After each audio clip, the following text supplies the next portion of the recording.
Women on a Green Mission. Follow along as two friends document their unfurling permaculture journeys. Join our chats each week where we'll be sharing how we and others apply permaculture to our gardens and daily life. We're no experts. We're at the start of our journey, fumbling our way to a greener life. We love your company along the way.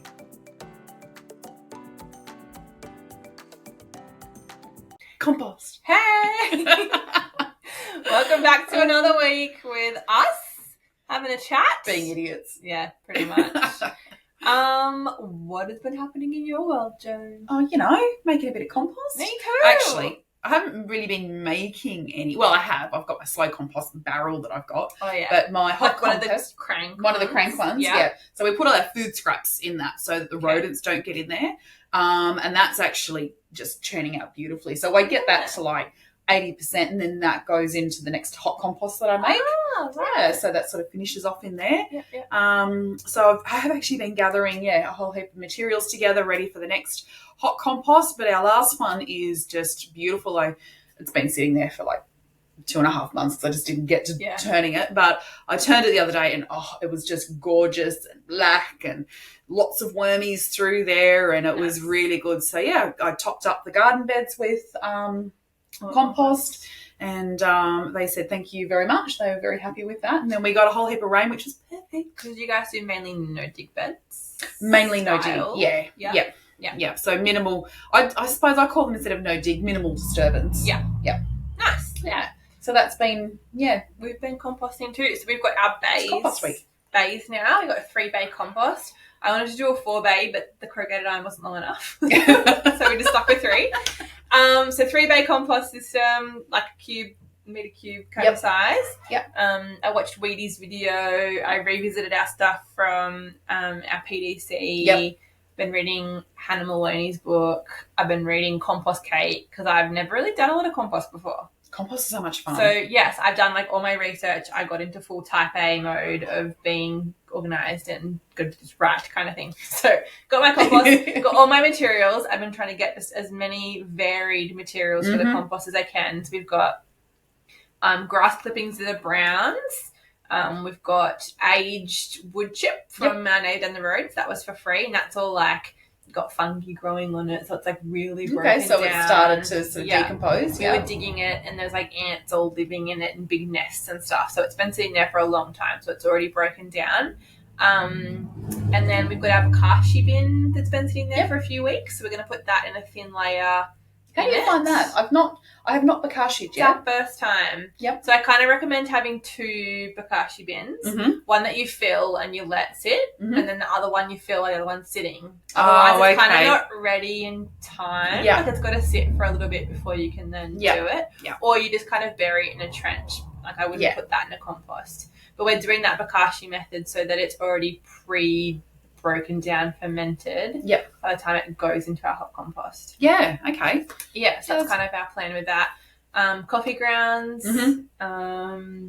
Seaweed. So collecting. Yeah, you are seaweed queen. Yes. You are. Well, so you're the seaweed. Shirt. Maybe you're the seaweed crazy lady or something. Yeah, that's for sure. hauling seaweed by the trailer load from the beach. There is so much seaweed at our local beach. So there is so much seaweed at our place now because I just keep collecting it. So lots of different materials to try and put into our compost. So they're all ready and they're going to get piled up and put in. So you're going to do a hot compost? Yes. Yep. Yeah, and then we've got a separating toilet at home. Yeah. At home in our caravan. So we've been tipping all the wee on the hay too. Oh, brilliant. To kind of start that process. And I was going to do a lactobacillus thing too, but when I watched Weedy's version that he does, it takes a couple of weeks to actually get it growing. So we're going to pass on that and just do that might be a later gator thing. Yeah, we've got the urine anyway, so we've got all that in there. That's already breaking down. That's already kind of doing its job. The seaweed, I've got a lot in there, so we'll kind of leave that for next time. So yes, I'm going to start my first ever hot compost. Fantastic. Have you got your thermometer sorted? No. I was just going to turn it every 2 days and hope for the best. Well, I suppose a good indication is if you stick your hand in and it burns, it's too hot. Yeah. So if you stick it in and you can sort of leave it for maybe 2 seconds, that's about the right temperature. You know what Weedy did? He actually got a bucket and kind of buried it in the top of it and filled it with water. and then you could test the water temperature. Yeah, I did see that. Yeah, that's such a good idea. So I will get a thermometer, but yeah, I think in lieu of that, just a bucket, and you can see is the water warm enough and hot. And he's like, I dip my hands in. If it's too hot, then it's time to turn. Yeah. So, but I think we're going to stick to every 2 or 3 days turning it anyway, and just get it really pumping and. Good for muscle building. Yeah, we've got nothing on, so we'll be home. Yeah. We'll just commit to doing our compost because I need shitloads of compost for the amount of garden beds. But the beautiful thing is with hot compost too, like you can really crank through it, and if you've got the right mix and you've got lots of diversity in there, I mean 21 days and you've got a usable product. And that's why we're getting so many different things and putting them next. We just wanted to have that process sped up as much as we could. Yeah. So yes. Oh, fantastic. Compost big compost week. Yeah. So who have we got today? Today we have Paul West. How exciting. I just can't believe he said yes to actually coming on the podcast. And I admitted, like, on the podcast, I actually said to him, like, I had a fangirl moment when you messaged me and you went, holy shit, Paul West has agreed to come on our little old podcast that's, it's brand new. We're only just into season 2. And it was in season 1 that he originally said yes, but I went, oh wow, like that's amazing. But you know what?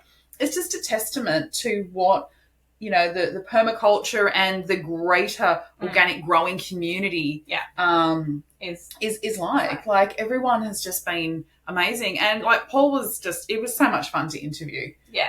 He's cool. He's very cool. Yeah. Very laid back. Very like is how it is kind of thing when you talk to him. So we talk about grow it local. We talk about how he got into permaculture, how he discovered it, all his influences kind of as he was going on his journey. What else we talk about?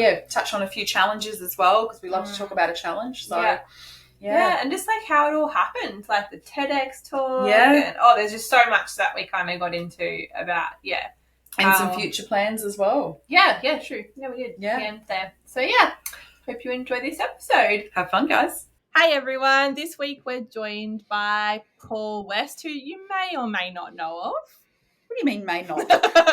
Seriously.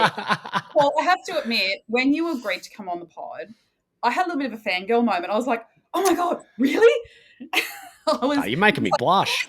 Well, you've done so many different things. You've had River Cottage Australia, you've published books, you've been super active on socials for many different things. And I mean, anyone in this space, they know who you are. And you've just done, a ton of stuff. So, of course we're going to have a bit of a fangirl moment. I'm not apologising for that.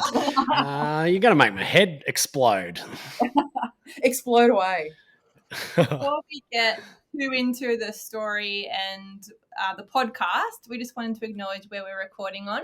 So we're currently in Mayfield in Newcastle, New South Wales on Awabakal land. Whereabouts are you? I'm on the land of the Jurunganj people as a part of Ewan country on the far south coast, New South Wales. Lovely. I just wrapped up a little trip down that way. We went. Did ya? Yeah, we live in our caravan full time, so we just went down that way. And, whereabouts did you get to Bermagui? That's where I am. That's home for me. No, not yet. We've done it before, but not that trip. We only got far down as where'd we go? Ulladulla, and then we went down to Pebbly. Nice. Yeah, that kind of area. Maria, Tomakan. The north-south coast. Yeah. And then we turned around and came back up. So we're heading to our block of land now that we just bought, which is nice. Kind of near Yamba, like Broom's Head, that area. Oh, stop it. Yeah. Very nice. Pretty stoked to go down there and do some plant our feet a little bit and find our community. Well, I've got a lot of love for Newcastle. I spent all my 20s in Newcastle, living in Newcastle East on Scott Street. So good times. Shout out. Well. Yeah. Maybe a little too well. So how, I guess the first question we have is, how did you get into permaculture? Was it a slow burn? Did it plonk you on the head one day? Did you find it in a book? Yeah, so good question. I think my first exposure to permaculture under the kind of actual banner, the term of permaculture, would have actually been at Newcastle, to be honest. There's a great community garden there. I'm not sure if it's still running at the Croatian Club there, just at Wickham. Yeah. I'm pretty sure it is. Wickham, Islington, around there. You got the big parks there. Yeah. I forget what it was called. I think it was called the Fig Tree Community Garden. Man, my memory is absolutely I faded think on so. that. But anyway, is that it? Sounds right, because Yeah, there's a my massive brother fig had tree his there. So 21st birthday there because there's cheap drinks. yeah, nice, great spot, great Yeah, spot. Good reason. And there was a really amazing coordinator for that community garden by the name of Craig Manhood, and he'd kind of invited this permaculture um, educator expert by a woman by the name of Janet Millington down to the garden to run some workshops, and I connected, and I ended up going up to Umundi where Janet was living at the time. I'm not sure if she's still there, and doing a PDC with her, doing an immersive live on site PDC, which I'm pretty sure ran for about a week. So that was a real kind of eye opener for me to the world and to the concept of permaculture. I think, if we step back a little bit and go, what about the kind of lifestyle of permaculture without putting a label to it? I mean, I think in some degree I've lived elements of it my whole life because we all do, especially growing up. I grew up in regional New South Wales, up in the Upper Hunter Valley, a little town called Murrurundi. So Oh, while we didn't really, I love Murrurundi, great, good town, great town. my mum's in Scone, so we go there all the time. Oh, nice. Your mum's in Yeah. Scone. Yep. Oh, my mum's in Scone too. Shout out Kath West if you ever listen to this. Yeah, unfortunately, my family aren't in Murrurundi anymore. They're all in Scone, but I still got a very, very, very soft spot for Murrurundi. And so while we may not have lived the kind of food growing components of permaculture there, we certainly lived the community elements of it, and that interconnected living and that small village living that can be a tenet of a permaculture lifestyle.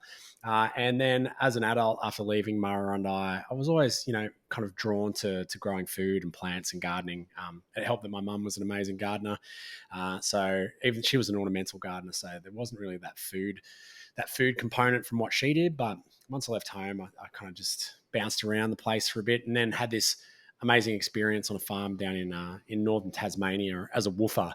And that was probably the first time that I was exposed to probably the more complete picture of what you might call a permaculture lifestyle, where you're on a little property. It was about 60 acres, and there was fruit trees and geese and ducks and chickens and a milking goat and vegetables and hedgerows with edible nuts in it, and all this kind of incredible abundance, and this beautiful connection to a community there as well. And that I'd never, even though I grew up regionally, I'd never really experienced a lifestyle like that. And it really resonated with me. It was really one of those transformative experiences in your life. Yeah. And I realized that the ideals that I witnessed on that farm, in a place that was appropriately named Paradise, that there wasn't really any higher aspirations I don't think you could have as a human. This kind of beautiful connection to the country that you live on, to the soil, to the wildlife, to the insects, all the animals that live on there, and as well as the community around you, and all through this lens of growing food and sharing it as a part of a community. So I mean, I'm forever thankful to Gilles Carabin, the man who owned that farm, and he's still there. We still connect. And yeah, for kind of opening my eyes to that incredible lifestyle. Wow. And so for him, it was just a way of life. It was just what he did, right? Like that was. Yeah. So he is a French gentleman, and he emigrated to Australia as a skilled migrant, I think in his early 20s as a carpenter. And he grew up in a village outside of Lyon, which is kind of the culinary capital of France. I mean, everyone thinks of Paris as the capital. Of course, it is, and it's a cultural capital by a global cultural capital. But when it comes to that real connection to the countryside, small farming, market-based shopping, localized cuisine, then Lyon and the surrounding farmlands around there are the real beating heart of that part of the world. And I think, I mean, he hasn't articulated this to me, but my sense is that he emigrated to Australia and was really missing that, and didn't have that thing that he'd grown up with intergenerationally in France, that that connection to small farms and good food and all that kind of stuff. So he traveled around the country for a while, spent a bit of time in the northwest around Broome, and then came back to Tasmania and bought this block of land and set about recreating a part of that provincial French lifestyle for himself. And, he was a master builder. And so his amazing homes built of cob and poles, and everything's handmade. And there's a hand dug stone lined cellar, and, just that real European sensibility of small farming where, you kind of, it's not about commodity, it's about what you can grow, and it's all about growing it for the table, and, and that kind of celebration of good food that you have a hand in creating. So, yeah. So Jill, if you listen to this, big shout out to you as well, because you're an enduring inspiration in my life, and you're still going. He would have been nearly. He would have been in his late 50s, I reckon. That was back when I was 21, and I'm just pushed 40 now. So that was 19 years ago, and he's still at it, which is a testament to to the quality of the lifestyle. Yeah.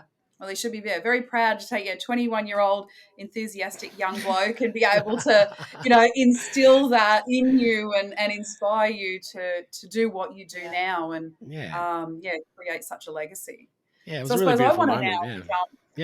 I want to jump like a long way. I mean, we'll probably come back and talk about a lot of things in the middle, but I'm really excited to talk about Grow It Local. Awesome. I want to get into that. So, all right.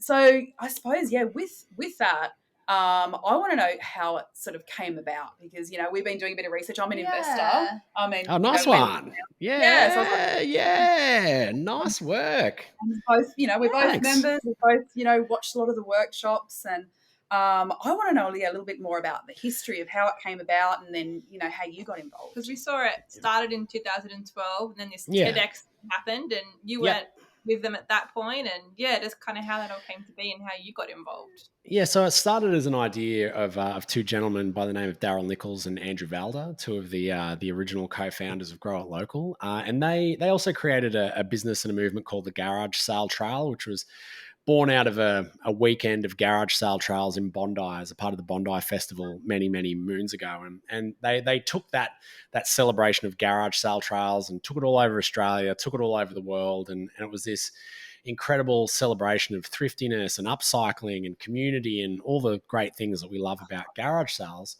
But it was kind of a 1 weekend or 1 month a year project. And they were, I think, looking for something that had a more year-round, more perennial presence, but also, satisfied all those, those community things that these two guys, my two dear friends, are really passionate about. And that's how the kind of idea of Grow It Local came. I'd say it almost came as a natural extension to the concept of the garage sale trail. And so it all began with the idea of, could you do a crowd-farmed dinner?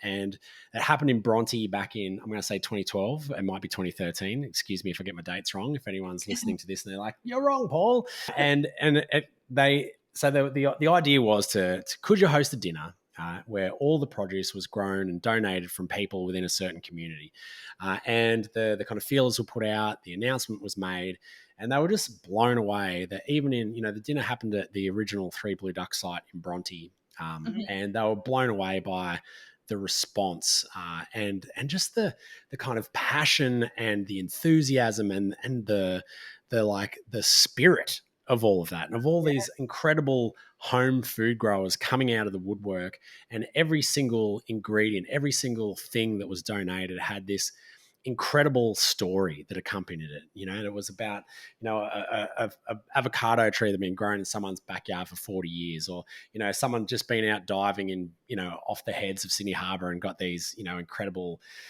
Spanish mackerel, or, all the just to realize. And I think they realized that they'd actually uncovered something really amazing and really kind of tapped into a vein that they knew was there, but they didn't really know just how powerful that passion and that, that love of life that home food growers have. And so that was such an outrageous success that the organisers of TEDx Sydney got in touch, and they ended up doing a crowd farm dinner in collaboration with Matt Moran at the Opera House. And they spoke at the TEDx conference at Sydney, and it was this huge, outrageous success. But then some other things happened. Garage Sale Trail kind of got, they got swept up in that, and Grow It Local got put to bed for a while.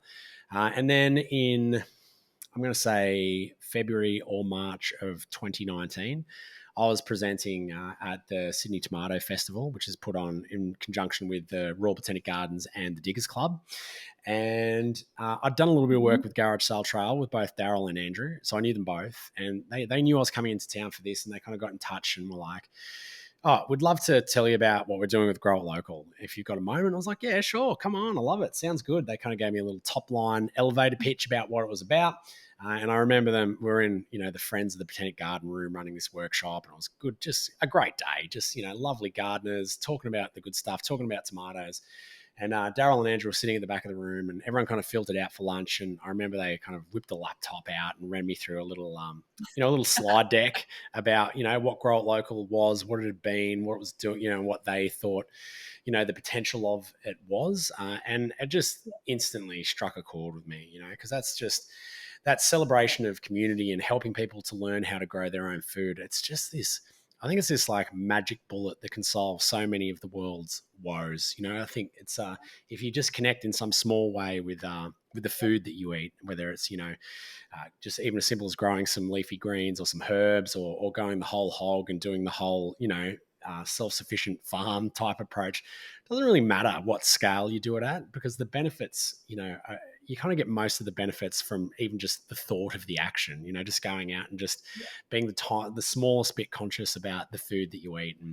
And I saw that they had, obviously really tried and tested success with the Garage Sale Trail, taking it all over Australia. And they asked if I wanted to be involved as their kind of like gardening, educator. And I said, yeah, let's do it. And that was in 2019. Then the pandemic happened. And then, all that little old thing, all that kind of stuff happened. So it kind of kicked and spluttered and stumbled along, still doing, still growing, Grow It Local. And then it got to the point, I'm going to say at the beginning of maybe towards the end of 2022, early 2023, where everyone got really serious about it, and we were like, no, we're going to make this work, and it's going to be, it's going to be outrageously successful. And as a result, so far we've built a community of kind of 35,000 gardeners all over Australia. We're partnered with so many people, and but that's just the tip of the iceberg. Like that's just the tip of how many people are out there growing their food. So so it's a great start, but definitely we want to be the kind of the place where the world's community of home food growers come together and inspire each other and learn how to get better at growing food and connect with people that are better at growing food, so they can learn. Because there's been this great intergenerational journey of knowledge sharing around how to grow food, where you kind of learn from your parents or your grandparents. But for so many of us out there, that doesn't exist anymore. Like there's no one in your family that you can necessarily. I mean, it's not the case for everyone, but for a lot of people, there's no immediate kind of family member that you can go to learn those skills from. And I think it's something that's inherent in us, that desire to want to connect with our food, because for the vast majority of human history, if you were connected to your food source, then you knew you were going to eat, and it also meant that you were connected to your community, because we always ate communally. And so I think we've got this hard wiring in our brains that if we're connected to the food that we're eating, if we understand the story and the connection to the country on which it was grown, the people who grew it, the people who we share it with, then it's just this like cascading sense of satisfaction that's just so deeply hardwired into our brain that it's in the subconscious. Like we don't even know it's happening, which is, again, why I kind of think that this food growing, in particular home food growing, is this magic bullet that solves, so many of the world's problems. Yeah. And like on that intergenerational, is that also why you've chosen to do it, so that the kids become involved? Yeah, I mean, yeah, definitely. I mean, I guess my kids are kind of lucky because I'm so passionate about it that they just are exposed to it anyway. But I definitely want to be able to provide that knowledge and that support for people that have got kids that, they've probably come out of their 20s. They never thought about where their food was coming from ever. They just, were partying or studying or doing whatever. And now they've got young families, and now they're going, oh my God, wow, I'm really starting to get conscious about, what my food is, because I'm giving it to my precious progeny, my little offspring, and they don't know where to start. So I know that Yeah. was an experience for River Cottage Australia, that a lot of people watched it as a family, as a conversation starter to kind of show their children, where food came from. Because if you live in an urban environment, and you kind of in one of those places where you have to shop at a major supermarket, then it's really hard to kind of start that conversation, because you don't have the ability to go and see farms, and you don't have the ability to like see people raising livestock or doing any of that. So it's kind of this ethereal concept that somewhere out there on a farm, food is grown.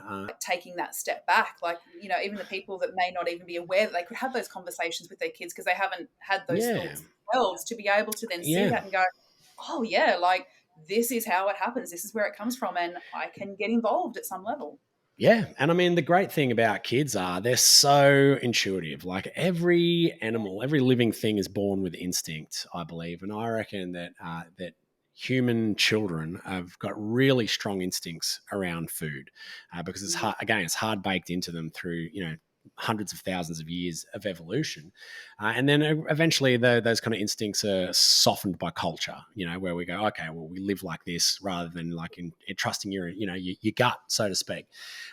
But I find that watching it, especially with young children, they just ask great questions. They ask great questions around, especially like eating meat. Like kids really kind of can understand conceptually. Like we as adults, I find, sanitize it a little bit. Like, oh, I don't want to see that. Don't want to look at that. But children are fascinated. Like they're so fascinated in where the meat that we eat comes from, and if it's disturbing to them, then we should be asking questions around why do we eat meat? Or if it's disturbing to you, then you should be asking questions around, well, how can you be comfortable eating it when you can't be comfortable around the act of death that it requires? So so it's good to be a part of those kind of conversation starters. But I think now when it comes to what we're doing with Grow It Local, it's just this huge celebration, right? Like I don't need to preach to you guys, or I'm sure a lot of your listenership, but it's the best space to work in. Like when you're working with people who care about community, who grow their own food, it's like an enormous dickhead filter. Like you just don't meet people. I listen when it's you like said everyone you meet. Oh no! It's so good.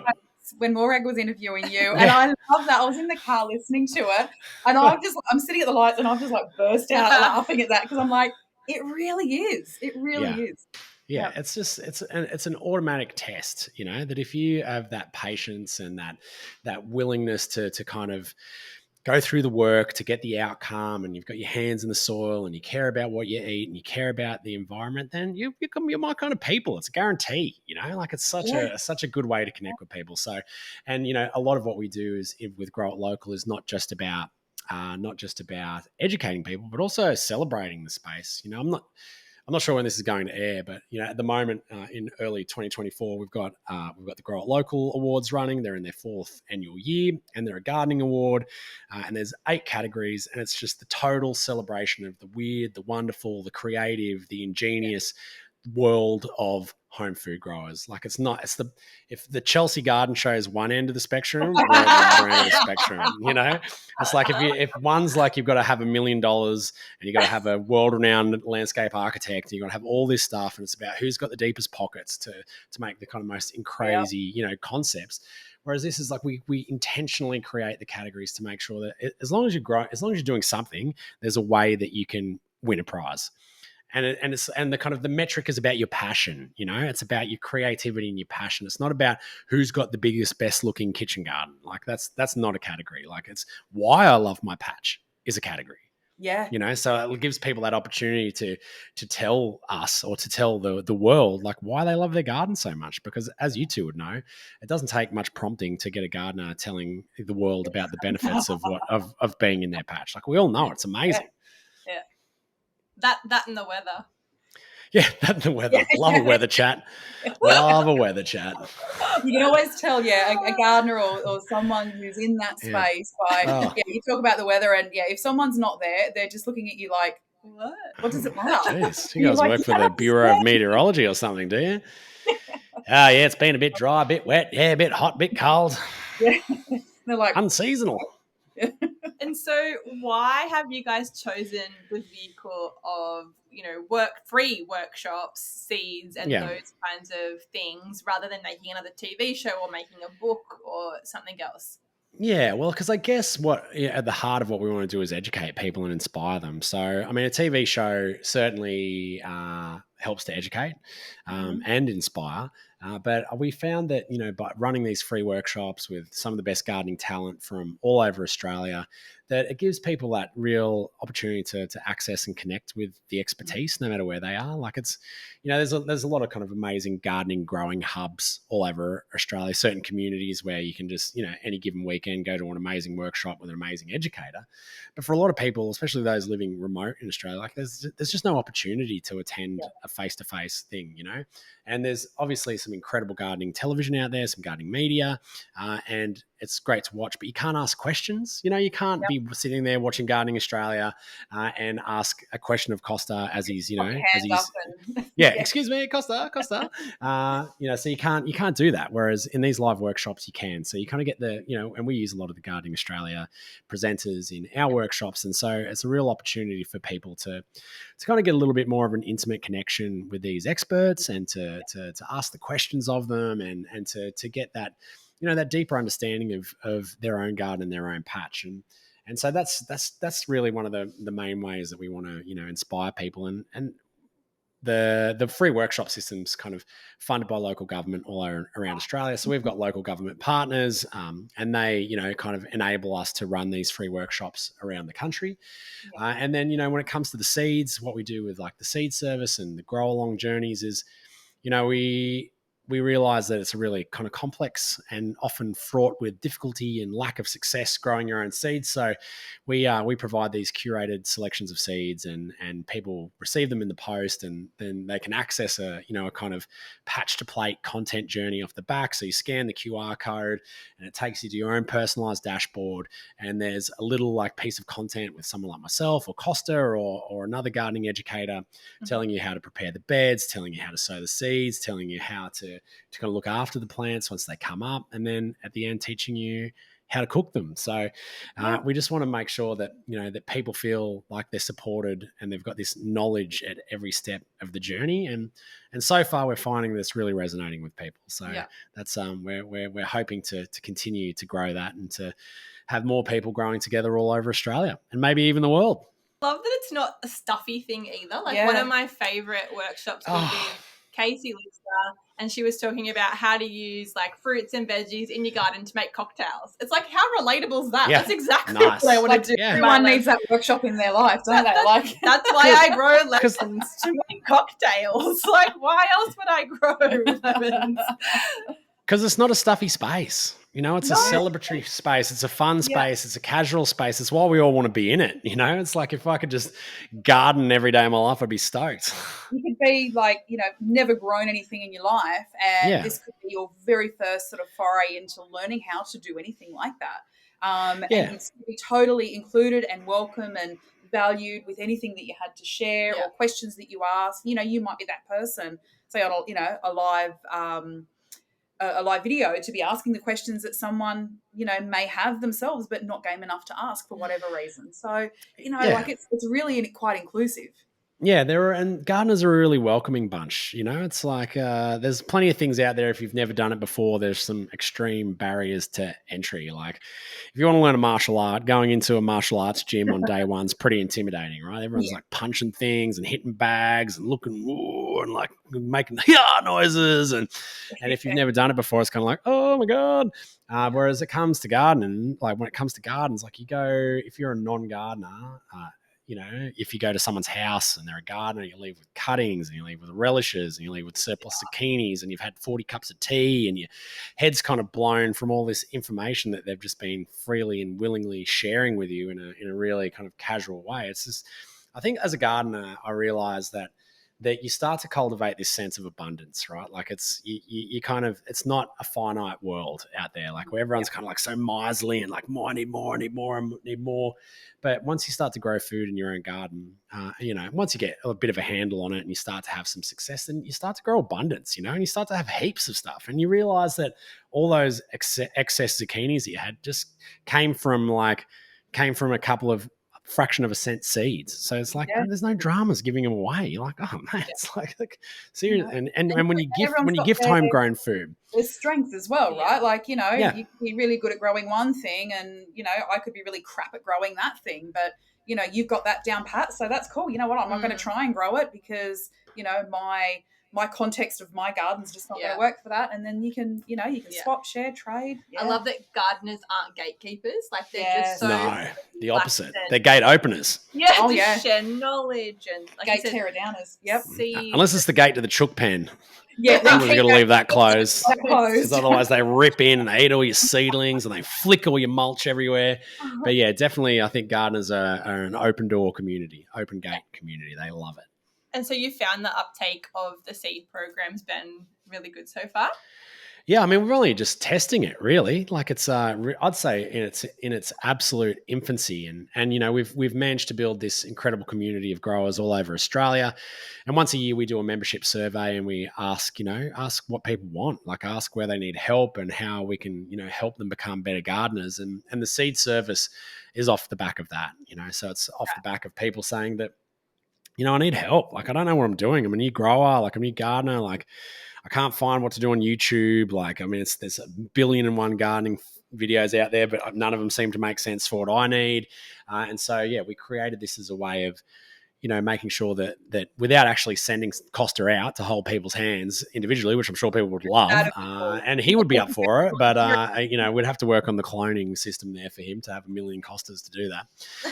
But this is the best we can do in it. So we realize that there are certain steps to growing food plants, and we try to make as much information and as much engaging and kind of fun and entertaining content on each step of that growing journey. So as people are going along, they're like, okay, I'm up to this bit. And I watch another little clip and Costa or Casey Lister or Rebecca Sullivan or myself or someone is there going, okay, next, like you're here now. So to get to here, like this is what you have to do. Like you have to feed and you have to make sure you're watering regularly, but not too much, and water at the roots, don't water on the leaves, and for a lot of people, like, that may be assumed knowledge, like that's, I guess that's one thing in the gardening community that you've really got to watch, especially when you've got this interaction between experienced growers and new growers. And it's the same with any knowledge community, right? Like if you've just been doing it forever, you've got this level of assumed knowledge that you just everyone's got it, right? Like everyone knows what to plant and what season, everyone knows how to water, everyone knows how to feed. But the reality is that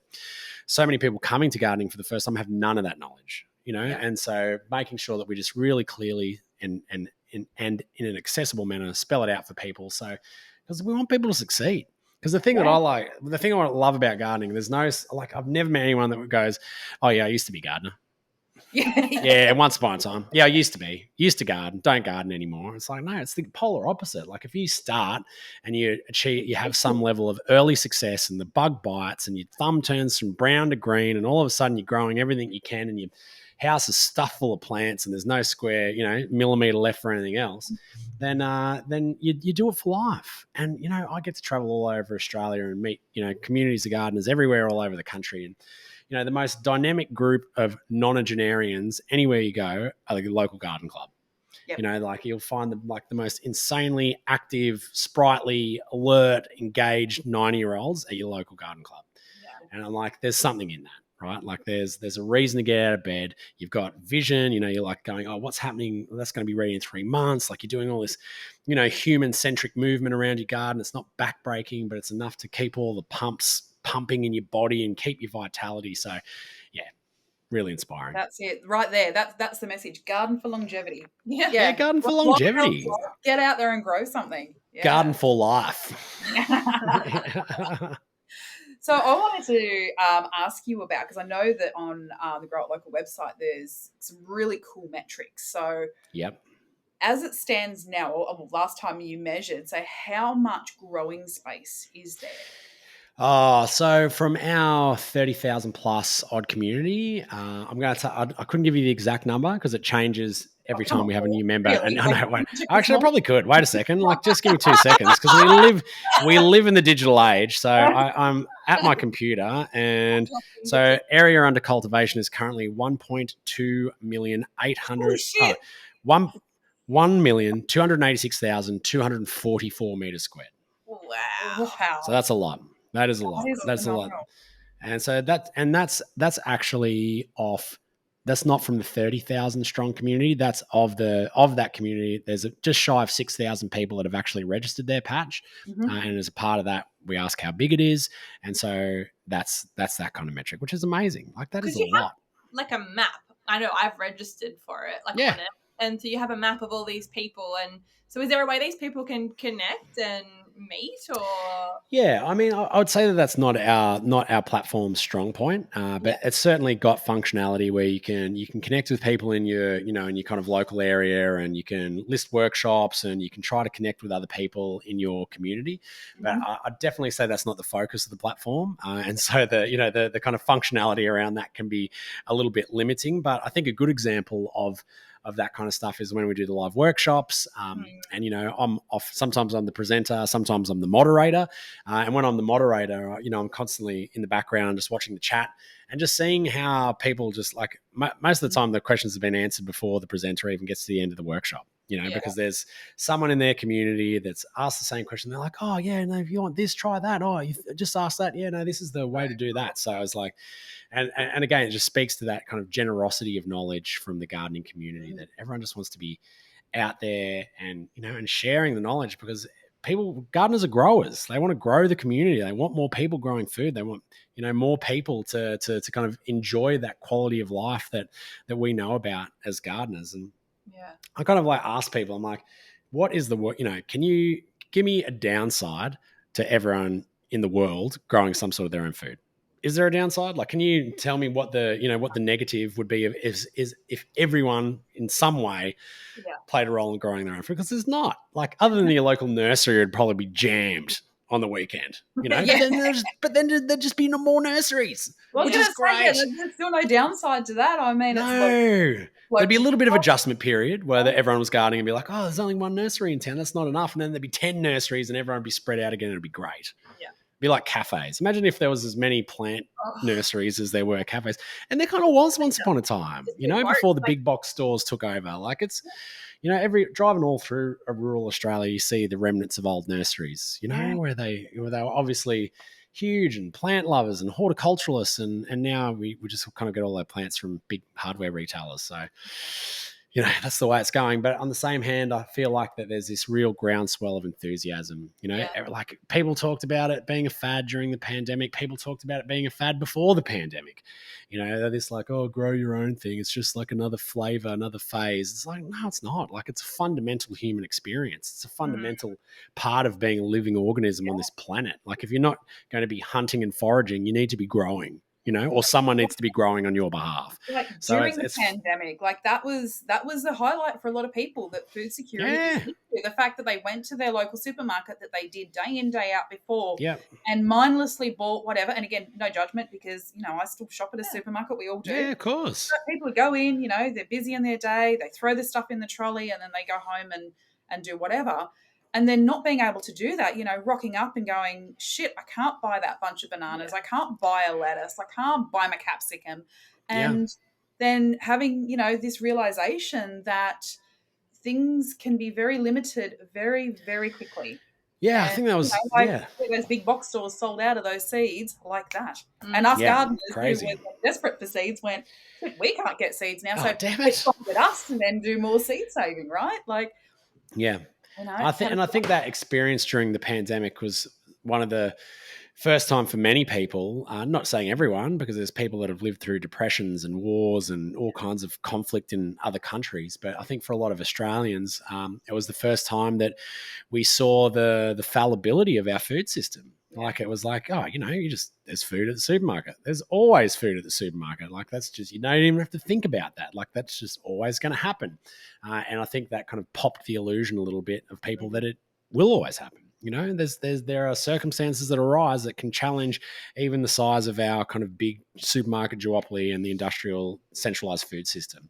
And so I think a lot of people as well, with this like limitation, if you had access to a limitation of travel, that came as a part of the pandemic, like if you green spaces became really precious, especially for people living in apartments, that were really limited to where they could go and how much they could do. So these green spaces became these places where you might not be able to travel all over the world, but if you've ever like really stared at any sort of living vegetation, like a Banksia flower or something, like you're traveling interdimensionally. Yep. Like if you can just Yep. like stare into like a beautiful blossom, or really get down in that kind of granular molecular detail of what's happening in your garden, in the soil, and in anything, like it's like all of the universe is there for us to see. You don't have to do all this kind of crazy travel. Like our gardens are just these incredible microcosms, and these places of solace and inspiration and grounding for us.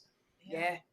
Yep. Absolutely. You've mentioned a few times that, grow at locals in its infancy and there's more to come. Is there anything you can tell us about what future plans there Can we get a are? scoop?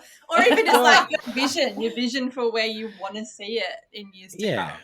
Well, what we imagine it, myself and Daryl and Andrew, I think for us the vision is to create this platform and to create this network where the world can learn to grow together. Like that's something that, like, we want everyone that wants to learn to grow food have a place where they can come to do it, and a place where they can be inspired, and a place where they can connect with other like-minded growers, and a place where they can feel that support on their growing journey. And that's a pretty big vision, but I feel like, we've got a really amazing team of people in place.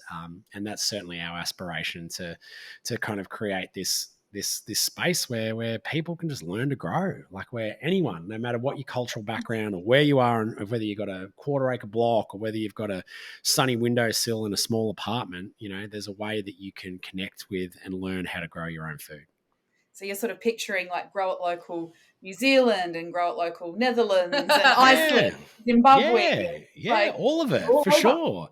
Because to the best of our knowledge, there's not something that exists in the digital space anyway that does this, and not something that that kind of has this like global connection opportunity. Obviously there's incredible local networks in every country of people that grow food, but to be able to to kind of connect everyone in that space all over the world's a really inspiring aspiration for us. And one of the other reasons for it is, we kind of touched on it before around that idea of how much land was under cultivation as a part of, the members of our community.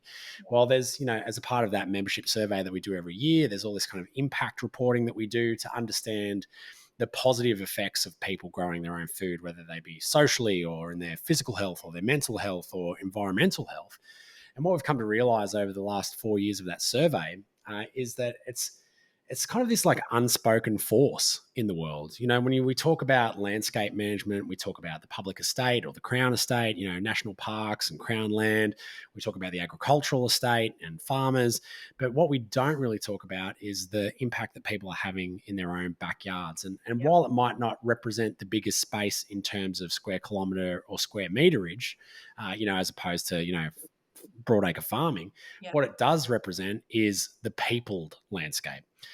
So it's where the highest density of human beings are interacting with the natural world, and they're doing it in their own gardens. And as a result of that, you get all this diversity, because every person manages their own little patch different. They plant a different array of plant species. They manage their soil differently. They manage their water differently. They have all this, all this kind of different approach to growing food, even in one climate zone. There's all these microclimates and all these different approaches to gardening, and as a result you get this incredible resilience. You get this ecological resilience because of all those little pockets. Diversity is critical in resilience, in particular with a shifting climate, with a changing climate. So it's the home food growers and their kind of experimentation, and they're kind of like loving of their little, lots of love onto a little patch, instead of like a farmer trying to, look after 10,000 acres by his or herself. And as a result, you get this kind of strength, this ecological strength that I feel like only home gardeners, and in particular home food growers, can bring. And it's so empowering, like it is. growing your own food, like so empowering. And knowing that like your food miles are not food miles, they're food steps. When you know that there's like 20 steps between what you've grown and where it gets cooked and plated up, like that's just like the impact that makes in itself, like just that impact alone. Phenomenal. And I think it's empowering as well, because it's a small local personal action that you can take that, in my kind of opinion, addresses, and I've kind of mentioned this a couple of times, like addresses a lot of the world's problems.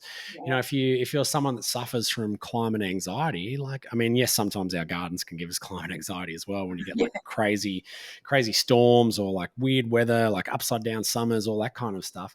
But getting out and actually growing in your own garden and just, you know, it's action. You know, it's a radical act. Like, you're not Yeah. just going to go, oh, there's nothing I can do. And the beautiful thing about it is, like, it's a radical act because it's an act of hope for the future. Yeah.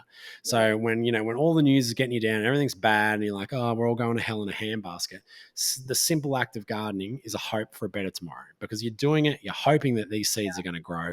You wouldn't do it otherwise. If you were so Yeah. cynical, you're like, well, it's never going to grow, it's never going to work, you wouldn't plant them. So that's what I love about the gardening community, is that they're open, they're sharing, they've got this sense of abundance, but they've also got hope for the future. They're not just like throwing their hands up and putting it in the too hard basket. They're going, no, like, things are going to grow, life will endure, and I'm going to be a custodian of that. Yep. Yeah. And I think like gardening is a positive and simple thing to do compared to, you know, writing to your local, you know, minister and things that take up time and energy and can leave you feeling drained rather than enriched. I think gardening is such an enriching thing to be involved in, and if we can all do a little tiny bit, it actually has a really big impact, and knowing that you're a part of that bigger picture. There's tangible results as well. You know, like if you go and spend a day in the garden, like, you can see what you've done. Like, you've changed the world. You know, like, not the whole world, but you've changed your little corner of the world, and you've made your little patch a better place. So you've made the world a better place. It's as simple as that, you know. And you've just, it might be an hour, it might be 15 minutes, it might have just been like splashing a bit of water around or doing a bit of weeding or just planting a couple of, you know, little punnets of something somewhere. But you are literally making the world a better place as a gardener. And there's not many people that can say that. Yeah, and even for your headspace as well. No one walks in from a day of gardening or 15 minutes of gardening and goes, "That was fun. Hated that. Never doing that again." Like, never again. You know, you always walk in going, you know what, I might be a little bit dirtier, I might be a bit tighter, I might be a bit sore, but I tell you what, I am satisfied and I'm enriched, and I'm, like you said, I'm hopeful, I'm encouraged. Yeah. It's such a great place to be. Well, you never sleep as well as you do after a big day in the garden. You know, when you've just like, you've chugged away and you've been out there all day and you got a bit of a sweat on, but you didn't break your back or anything. You know, you're like, you know, you've used your body, but you're not so sore that you can't get out of bed the next day. Yeah, I reckon, your head hits the pillow. I know after the weekends for us, we spend big days in the garden, and we get to the end of the day, you know, like generally we work through, we skip lunch and we have, you know, a nice meal together and a couple of cold ones, and then 8 o'clock at night we are out cold. Well, you just get inspired, don't you? Like, it's not arduous. You're not like looking at the clock going, when's this going to end? You're like, oh, I've got to do that and I've got to do that. And if you're anything like me, as you're walking around, you stop one job that you're in the middle of and start a new job. Totally. And then you get towards the end of the day and you're like, oh, actually, I better wrap up those 10 jobs that I've started throughout the course of the day. You're finding the tools that you've left everywhere. That's our day two, going around cleaning up. I want to rep some merch. Where can I get like my Grow It Local shirt? You can get the Grow It Local shirt. That's not a Grow It Local shirt. That's a Diggers shirt. That's a oldie Diggers Club shirt. So representing that as well. We've got some merch coming out. It's not available yet, unfortunately. But this is a tester. So that's one of my the kind of green cord hats, and I reckon, end of autumn, I reckon we'll have some quality Grow It Local merch in the world. So nice. Yeah, I know lots of people like the hat, so they're like, "Where can I get that hat? I love the Grow Food hat." I'm like, "Well, there's only one." But there'll be more. To wrap up our podcast, we always ask a final grounding question, and that is, if you had one piece of permaculture advice or gardening advice that you could give to somebody, what would that be? Yeah, start small. Yeah, start small. Always start small. Especially if you're new to it, and do something. Just do something, anything, and start small. Because I think the worst thing you can do is go out and go, that's it, I want to be a gardener, I'm going to learn how to do this, and do some crazy backyard blitz on your backyard and go and spend all this money and you don't know what you're doing, you put it in the wrong spot and you exhaust yourself over one hectic weekend, and then you actually do come in and go, geez, I don't know if this gardening thing's for me. And I'd say that growing food isn't about a lot, a little, it's about a little, a lot. So don't feel, I mean, obviously everyone comes to it in their own way and does what they can with the hours they've got available. But I'd encourage people, instead of going thinking like one mega day a week and nothing for the rest of the week, think about 5-10 minutes every day. And then if you've got time on the weekend, do that mega day as well. But it's really important that you're actually out there every single day interacting with it in some way, because it's beautiful. Things shift, things change, things grow, and plants are really excellent communicators when they're not happy. Yeah. And they're also excellent communicators when they are happy. Like you can look at a plant and go, man, that thing is going off. Yeah. Yes, whatever I'm doing it well, and that's happy. Whereas if it's not, like I've said, too dry, too wet, mineral deficiencies, nutrient deficiencies, like they tell you, you just got to look and observe and listen. So I think it was about 10 pieces of advice That's fine. in that. I won't pull you up on that. Yeah, a couple of bonus bits of advice in there. Yeah. They can have that for free, right? Yeah, that's for free. That's a bonus. Well, thank you so much for taking time to talk to us. It's been awesome. My pleasure. And having a little bit of a yarn to you. We encourage everyone that's listening to jump onto Grow It Local. It's free. It is free. And there is so much free content. Like that was the thing that blew me away. I'm just like, oh my God, like this is just, there's so much really amazing content that's very easy to find. It's very easy to work through. So anyone that's interested, go on and definitely check it out. If you're a grower, register, because I forgot to register. I'm an investor, I'm a member, but I didn't register my badge. So I need to do that. Next time. I forgive you. Small and close. That's it. Small steps. Oh, thanks so much, Paul. Really appreciate it. Well, thanks, both. Thanks for having me on the show. It's been a pleasure. Thanks. Thank you. Bye. Bye. So that's the end of another episode. Don't forget to jump into our Facebook group to let us know what you are doing for your autumn garden. Thanks for listening. We hope that this episode gave you some inspiration, confidence, and has helped you in your Permy journey. Head to the show notes for all the resources mentioned in today's episode. And if you like the podcast, please remember to subscribe, rate, and share. And if you didn't, then that's okay. We'll still love you anyway.